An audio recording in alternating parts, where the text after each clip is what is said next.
Blueberry velvet cake naman tayo for today's video. Mga mi, tara na G!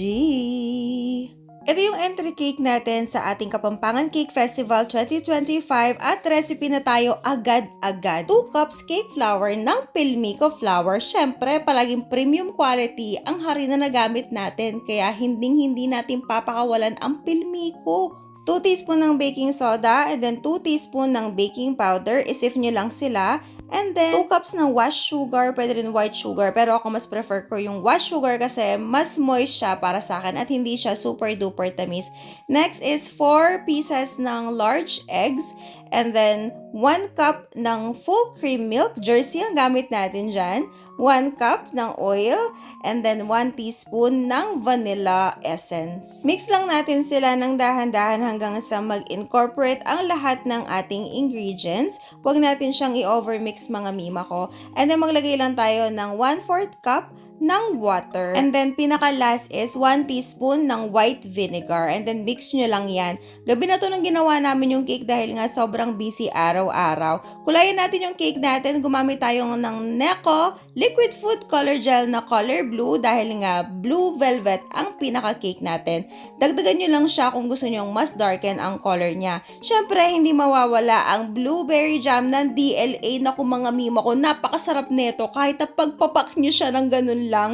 Bonggang-bongga, napaka-premium ng lasa niya. Kaya kung ako sa inyo, kapag ka fillings and toppings na ganyan, mag-DLA ka na. Hindi ako gumagamit ng baking paper or wax paper, harina at oil, sapat na. Para mas tipid mga mima ko. Effective na effective yan sa akin. Kaya kung nagtitipid kayo, ganito ang gawin ninyo. Make sure nyo lang na ubos yung pinakaharina para hindi naman humalo sa pinaka-cake. Siyempre, lalagay na natin itong ating batter.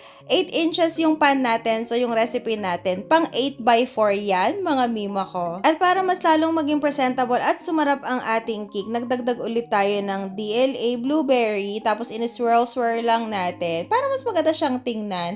Though, hindi ko sigurado kung kita to kapag i-slice yung cake. Wala lang, trip ko lang siya. O, diba, vunggahan na niya. I-bake natin to room temperature 180 degrees Celsius for 40 minutes or more. Check it out nyo na lang. Dito naman tayo sa cake decorating. Sinimplihan ko na lang dahil nga gaya ng sabi ko, sobrang busy talaga ako araw-araw at gabi na ito.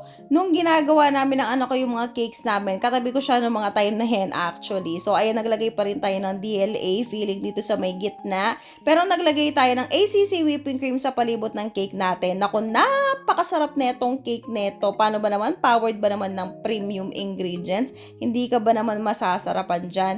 Sinimplihan ko na lang din yung pag-design netong cake na ito dahil hindi ko naman din habol yung mga award. Syempre, gusto naman natin na yung mga joiners at mag-a-attend na mga bakers sa ating Kapampangan Cake Festival ay mas ma-feature yung kanilang mga gawa dahil sigurado ako masasarap at magaganda ang mga gawa nila at tama nga tayo. Kung gusto nyo palang makita yung mga yun, nakapost na yan sa page natin. Naglagay lang tayo ng swirl-swirl dito sa may taas para naman kahit papano, hindi halatang rush yung cake natin. 4 layers dapat itong cake na ito, pero kinuha ko yung 1 layer, syempre no, para meron din kami dito sa bahay. Gusto ko rin matikman itong gawa kong to dahil first time ko rin gumawa ng blueberry velvet.